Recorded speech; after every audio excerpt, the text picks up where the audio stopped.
Hola, ¿qué tal, queridos amigos y amigas? Bienvenidos a este canal de YouTube que inauguro hoy. Y lo inauguro con un vídeo, creo que es especialmente interesante porque vamos a hablar de los orígenes, del fundamento de nuestra forma de ser. Qué cosa más importante que conocer de dónde venimos, por qué somos como somos, intuirlo al menos, ¿no? Y es importante porque nadie quiere lo que no conoce. Tenemos que conocernos lo mejor posible para podernos aceptar como somos, poder querernos tal cual somos y a partir de ahí pues alcanzar la mayor felicidad que podamos, ¿no? Y para esto vamos a utilizar un modelo se llama el modelo del falso yo, que se entiende lo de falso yo porque es como una estructura que todos tenemos que construir para poder crecer ante determinadas limitaciones que tenemos, en este caso en el ámbito de nuestra forma de ser. El falso yo se construye sobre un núcleo, digámoslo así, con el que todos nacemos, una masa genética, digamos, que contiene todo el proyecto de nuestra vida, de nuestro temperamento, de eso que llamaban los clásicos el temperamento, y que si lo conseguimos desarrollar, llegaremos a ser realmente quienes somos. Bueno, pues los niños nacemos pues realmente con esa masa crítica, genética, muy moldeable, muy sensible. De hecho, claro, las cosas que nos pasan en esos primeros momentos de la vida pueden tener unas repercusiones a lo largo de la vida, más o menos importantes, porque también somos seres que nacemos con una gran indefensión.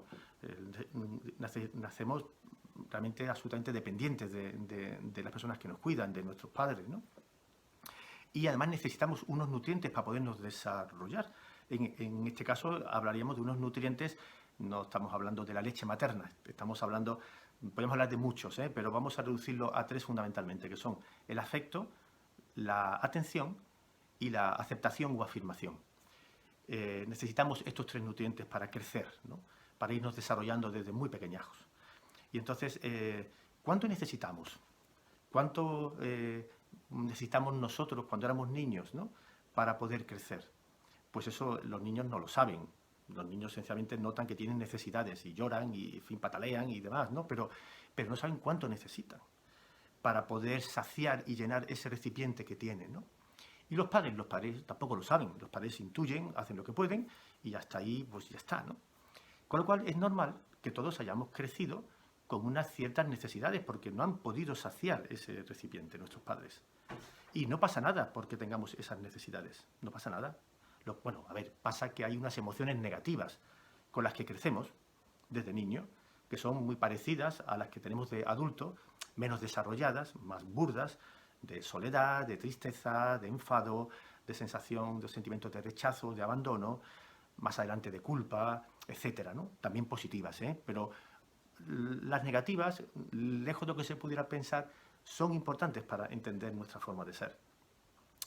En este sentido, cuando vamos creciendo, según cómo sean esas necesidades y esas carencias y cómo lo consigamos realmente, digamos, construir nuestra forma de ser sobre eso, eso influirá en nuestra percepción de nuestro propio yo, en nuestro modo de relacionarnos con los demás y en el modo de percibir y de entender la vida.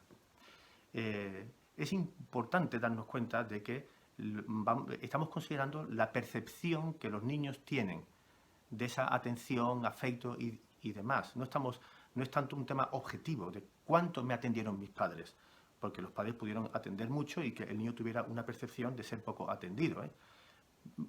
Como no se trata de juzgar, sencillamente se trata de que uno pueda intuir o entender cosas que me pasaron, situaciones que hubo en mi vida de niño, por lo que yo sé cómo era mi familia, cómo eran mis padres, mi situación entre los hermanos, que pudieron hacer, en mi caso, tener ese tipo de necesidades y de emociones negativas.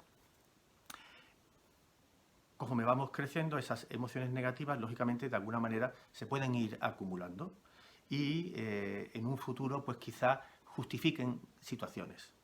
Y este es otro punto de interés, me parece muy especial y que me gustaría pararme aquí en esta segunda parte del vídeo.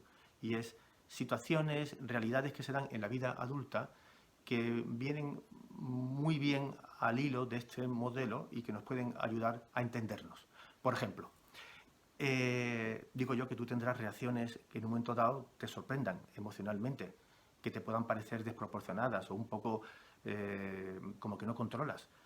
Porque ¿por qué te sientes en un momento dado tan rechazado por otra persona, por un comentario? ¿Por qué te ha dolido tanto eso que te han dicho? ¿Por qué te ha dado tanto bajón por algo que ha ocurrido? ¿Por qué te puedes sentir tan culpable de cosas que tú te das cuenta que no tendrías por qué, pero sin embargo te sientes culpable?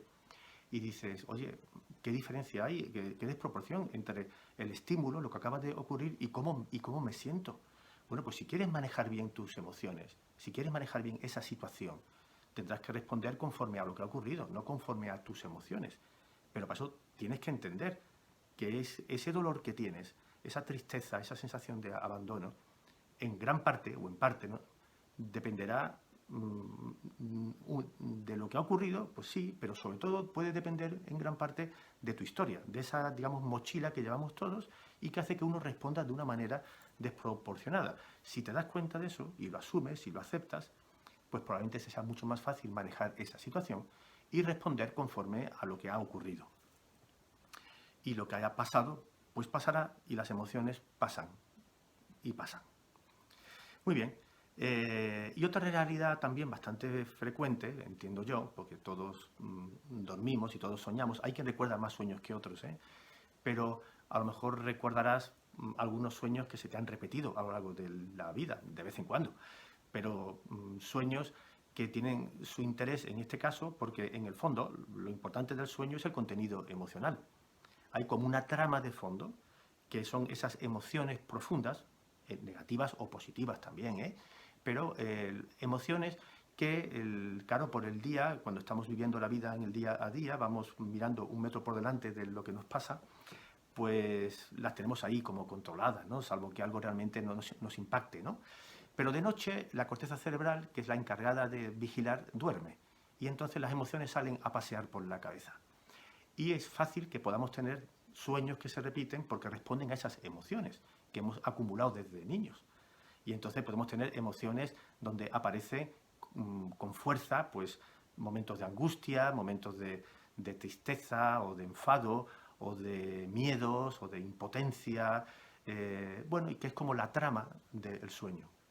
Hay una subtrama que es la que a veces nos llama más la atención, pero que es la que menos interés tiene, que es pues la típica situación que soñamos de si tenemos que volver a cursar una asignatura que por lo que sea no llegamos a cursar o a superar, o tener que ir a un examen que no llegamos, ¿no? O un autobús que se nos escapa, o pues no lo sé, tantas situaciones que pueden ser como de angustia o de miedo, ¿no? Bueno, también puede ser placenteras, la sensación de volar, ¿no? ¿Quién no ha soñado con volar y que lo placentero que es volar, ¿no? Bueno, pues son situaciones realmente que nos ayudan a entender cómo esto es un modelo, pero un modelo que puede explicarnos bien o nos puede ayudar a entender cómo es, por qué somos como somos.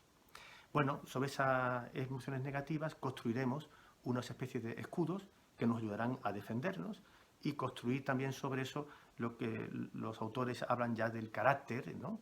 Y tiene más que ver con el enriquecimiento de la forma de ser más que el temperamento.